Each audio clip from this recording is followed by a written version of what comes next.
حضرت مولانا محمد الیاس صاحب رحمۃ اللہ علیہ، اللہ تعالیٰ ان کے درجات بلند فرمائے، جن کے دم سے یہ تبلیغ جماعت، ان کے سینے کی آگ ہے جو ساری دنیا میں پھیل گئی ہے تبلیغ جماعت کے ذریعے، اللہ تبارک و تعالیٰ اس کو اور ترقی عطا فرمائے۔ تو اس میں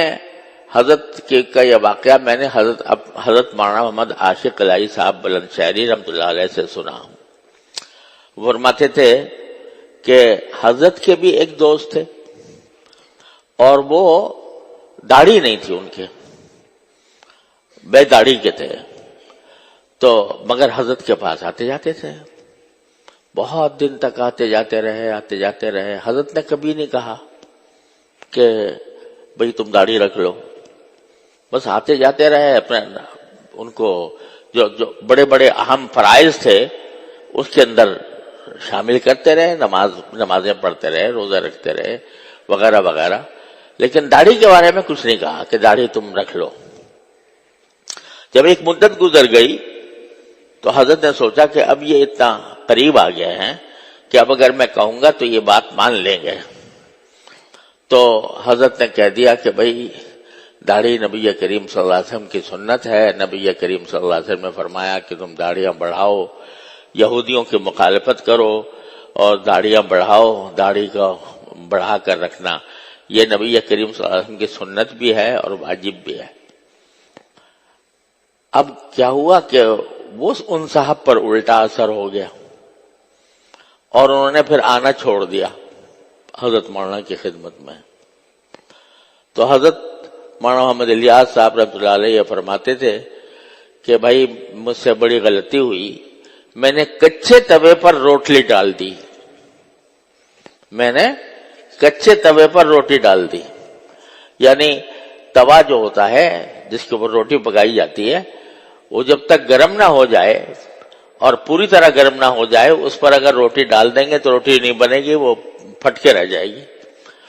تو میں نے کچے توے پر روٹلی ڈال دی، یعنی ابھی ان کا ذہن اتنا بنا نہیں تھا کہ میں ان سے یہ بات کہتا اور وہ اس کو قبول کر لیتے۔ نتیجہ الٹا ظاہر ہوا کہ بجائے اس کے کہ وہ میرے قریب آتے اور میری بات مانتے، وہ مجھ سے چلے ہی گئے، چھوٹ گئے۔ تو یہ لفظ بڑا عجیب استعمال کیا حضرت مولانا محمد الیاس صاحب نے کہ کچے توے پر روٹی ڈالنا، یعنی پہلے یہ دیکھو کہ توا پکا بھی ہے کہ نہیں، یعنی ماحول تیار ہوا ہے کہ نہیں، ذہن اس طرح پہنچا ہے کہ میں کوئی بات کہوں تو وہ اس پر اثر انداز ہو۔ اسی کو قرآن کریم نے فرمایا وَذَكِّرْ إِن نَفَعَتِ الذِّكْرَىٰ، نصیحت کرو جبکہ نصیحت کرنے کا کچھ فائدہ معلوم ہو تو اس وقت نصیحت کرو۔ لیکن ایسے ہی ایک آدمی ابھی تک تمہاری نہ اس سے جان ہے، نہ پہچان ہے، نہ اس کا تم نے مزاج سمجھا ہے، نہ اس نے تمہارا مزاج سمجھا ہے، اور ایک دم سے اس کے اوپر ایک ڈونگرا برسا دیا کہ تم داڑھی منڈے ہو، داڑھی رکھا کرو، تو یہ فائدہ مند نصیحت نہیں ہے، یہ حکمت کے ساتھ نہیں ہے۔ ادعو الی سبیل ربک بالحکمہ، حکمت کا معنی یہ ہے کہ یہ بات تلاش کرو کہ میں کس وقت اور کس ماحول میں کسی انسان کو کسی نیکی کی دعوت دوں۔ ایسا نہ ہو کہ بجائے اس کے کہ وہ اس کو قبول کرے، الٹا اس کے اوپر الٹا اثر ظاہر ہو جائے۔ تو حکمت کے ایک معنی یہ ہے کہ موقع دیکھو، مقام دیکھو، صحیح وقت کا تعین کرو، صحیح جگہ کا تعین کرو جس میں کوئی نصیحت کسی دوسرے کے اوپر کرتے ہو، ایسے ہی نہیں کر دیتے۔ ایک تو حکمت کے معنی یہ ہے، دوسرے حکمت کے معنی یہ ہے کہ تمہارا انداز جو ہے وہ حتی الامکان ایسا ہو کہ جس میں ایسا نہ ہو کہ تم اپنی بڑائی جتا رہے ہو اور دوسرے کی تحقیر کر رہے ہو، دوسرے کو کی تذلیل کر رہے ہو، بلکہ محبت کا، پیار کا اور نرمی کا معاملہ یہ دعوت کا ایک ایسا عظیم رکن ہے کہ جس کے بغیر دعوت بیکار ہو جاتی ہے۔ آپ یہ اندازہ کیجئے کہ جب حضرت موسیٰ علیہ السلام اور حضرت ہارون علیہ السلام کو اللہ تبارک و تعالی نے موسیٰ وہ فرعون جیسے جابر خدائی کے دعوے دار گمراہ کے پاس بھیجا تو ان کو کیا تلقین فرمائی؟ قولا لہ قولا لینا، تم دونوں جب جاؤ فرعون کے پاس تو نرمی سے بات کرنا۔ کس سے؟ فرعون سے، جو خدائی کا دعوے دار تھا، اس سے زیادہ سرکش، اس سے زیادہ کافر، اس سے بڑا کافر کوئی اور نہیں ہو سکتا۔ اس کے بارے میں فرمایا کہ نرمی سے بات کرنا، اور ساتھ ہی یہ بھی فرمایا کہ لعلہ یتذکر او یخشی، کہ شاید وہ تمہاری بات، تمہاری نصیحت قبول کر لے اور دل میں خدا کا خوف پیدا ہو جائے۔ نرمی کی بات کرنا تاکہ وہ نصیحت قبول کرے اور اس کے اندر خدا کا خوف پیدا ہو جائے۔ حالانکہ اللہ تبارک و تعالیٰ کے علم میں تو تھا کہ فرعون نہ ایمان لائے گا، نہ ایمان لانے والا ہے، نہ اس کے اندر حق کے قبول کرنے کی صلاحیت ہے، اور وہ کبھی نصیحت قبول نہیں کر سکتا، اور کبھی خدا کا خوف اس کے دل میں نہیں آ سکتا۔ اس کے باوجود حضرت موسیٰ اور حضرت ہارون علیہ السلام سے یہ فرما کر یہ بتا دیا کہ ایک داعی جو دعوت دینے والا ہے اس کے دل میں یہ امید ہونی چاہیے کہ میں نرمی سے بات کروں، تاکہ امید ہو کہ وہ میری بات سن لے۔ باوجود ہے کہ اس کے بارے میں اللہ تعالیٰ جانتے تھے،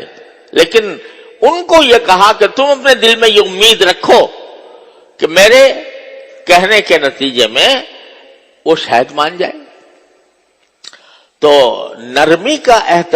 نرمی کی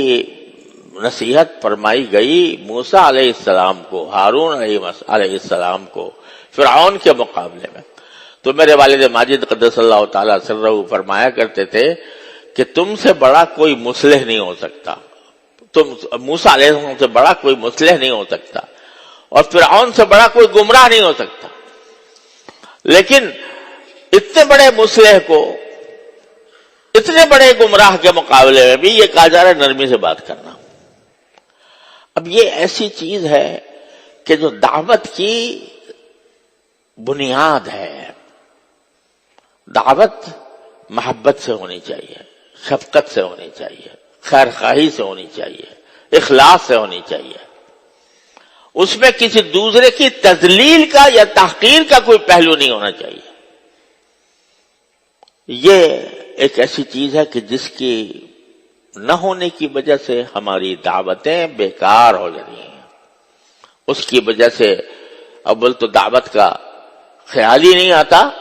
اور اگر آئے کبھی اور اس کے نتیجے میں ہم حکمت کو بھول جائیں اور نرمی کو بھول جائیں تو یہ ایسی چیز ہے کہ جس کے نتیجے میں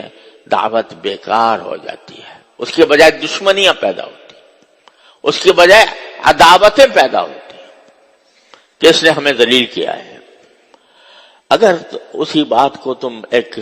نرم پیرائے میں کہو، مناسب ماحول دیکھ کر کہو تو کچھ بعید نہیں، اللہ تعالیٰ اس کے ذریعے انسان کا دل بدل دے۔ لیکن اگر تم اس کو تانے کے انداز میں کرتے ہو، تانا دیتے ہو کسی کو، اس کی وجہ سے کسی کی تذلیل کرتے ہو، کسی کی تحقیر کرتے ہو، تو اس کا الٹا اثر ہوگا۔ اس لیے پہلا قول یہ ہے کہ نرمی سے بات، پیغمبر کو بھی یہ کہا جا رہا ہے، پیغمبر بھی نرمی سے معاملہ کرے۔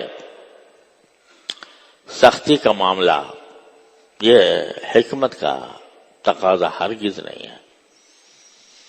اللہ اکبر۔ ایک واقعہ دیکھا کہ حضرت حسن اور حضرت حسین رضی اللہ تعالی عنہما نبی کریم سرور عالم صلی اللہ علیہ وسلم کے لاڈلے نواز سے